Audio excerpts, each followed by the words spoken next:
সুম্মা নাবতাইল ফানাজআল লা'নাতাল্লাহি আলাল কাযিবিন। আমরা বিনয়ের সাথে বলি এবং মিথ্যাবাদীদের প্রতি অভিশাপ করি। আনাস ইবনে মালিক রাদিয়াল্লাহু বলেন, রাসূল সাল্লাল্লাহু আলাইহি ওয়াসাল্লাম বলেছেন, তোমরা আমার কাছ থেকে 6টি জিনিস গ্রহণ করো, আমি তোমাদের জান্নাতের ব্যবস্থা করব। 1, তোমাদের কেউ কথা বললে মিথ্যা কথা বলবে না। 2, ওয়াদা করলে খিলাফ করবে না। 3, আমানত রাখলে খিয়ানত করবে না। 4, চোখ নিচু রাখবে। 5, হাত বিরত রাখবে। 6, লজ্জা স্থান হেফাজত করবে। আল্লাহ তাআলা বলেন সূরা যারিয়াত আয়াত নম্বর 10, কুতিলাল খাররাসুন, মিথ্যাচারীরা অভিশপ্ত হোক। এখানে ওই সব মিথ্যাবাদীদের কথা বলা হয়েছে যারা বিনা কারণ ও প্রমাণ ব্যতি রেখেই আল্লাহ ও তার রাসূল সাল্লাল্লাহু আলাইহি ওয়াসাল্লামের সম্পর্কে পরস্পর বিরোধ উক্তি করত। আল্লাহ তাআলা বলেন সূরা মুমিন আয়াত নম্বর 28, ইন্নাল্লাহা লা ইয়াহদি মা হুয়া মুসরিফুন কাযযাব। আল্লাহ তাআলা সীমা লঙ্ঘনকারী ও মিথ্যাবাদীদেরকে সৎ পথে পরিচালিত করবেন না। আব্দুল্লাহ ইবনে উমর রাদিয়াল্লাহু বলেন, রাসূল সাল্লাল্লাহু আলাইহি ওয়াসাল্লাম বলেছেন, তোমার মাঝে 4টি জিনিস হবে, তখন দুনিয়ার সবকিছু চলে গেলেও তোমার ক্ষতি হবে না।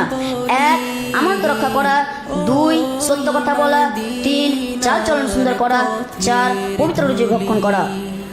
আল্লাহ তাআলা বলেন সূরা তাওবা আয়াত নম্বর 119, ইয়া আইয়ুহাল্লাযীনা আমানু তাকুল্লাহা ওয়া কুনু মা'আস সাদিকিন। হে ঈমানদারগণ, তোমরা আল্লাহকে ভয় করো এবং সত্যবাদীদের দলভুক্ত হও। তিনি অন্তরে আরো বলেন সূরা বনী ইসরাঈল আয়াত নম্বর 80, ওয়া রাব্বি আদখিলনি মুদখালা সিদকিন ওয়া আখরিজনি মুখরাজা সিদকিন ওয়াজআলনি মিন লাদুনকা সুলতানান নাসিরা। হে আল্লাহ, তুমি আমাকে সত্যবাদী করে প্রবেশ করাও এবং সত্যবাদী করে বের করো এবং তোমার শক্তিশালী সাহায্য করো। হাসান ইবনে আলী রাদিয়াল্লাহু বলেন, রাসূল সাল্লাল্লাহু আলাইহি ওয়াসাল্লাম বলেছেন, তোমরা সন্দেহ ত্যাগ করো, যাতে সন্দেহ নেই তা ভক্ষণ করো।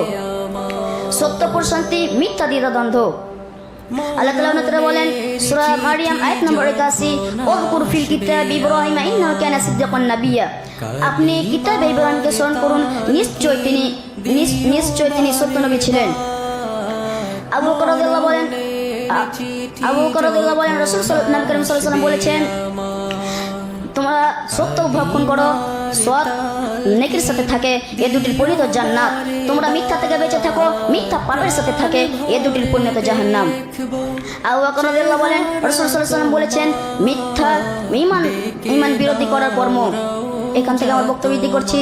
শেষের বেলায় আল্লাহর কাছে দোয়া করি, হে আল্লাহ, তুমি আমাদেরকে মিথ্যা থেকে বাঁচিয়ে রাখো এবং জাহান্নামের আগুন থেকে বাঁচিয়ে রাখো এবং জান্নাতে যাওয়ার তৌফিক দান করিও। আমিন। ওয়া আখিরু দাওয়ানা আলহামদুলিল্লাহি রাব্বিল আলামিন। আসসালামু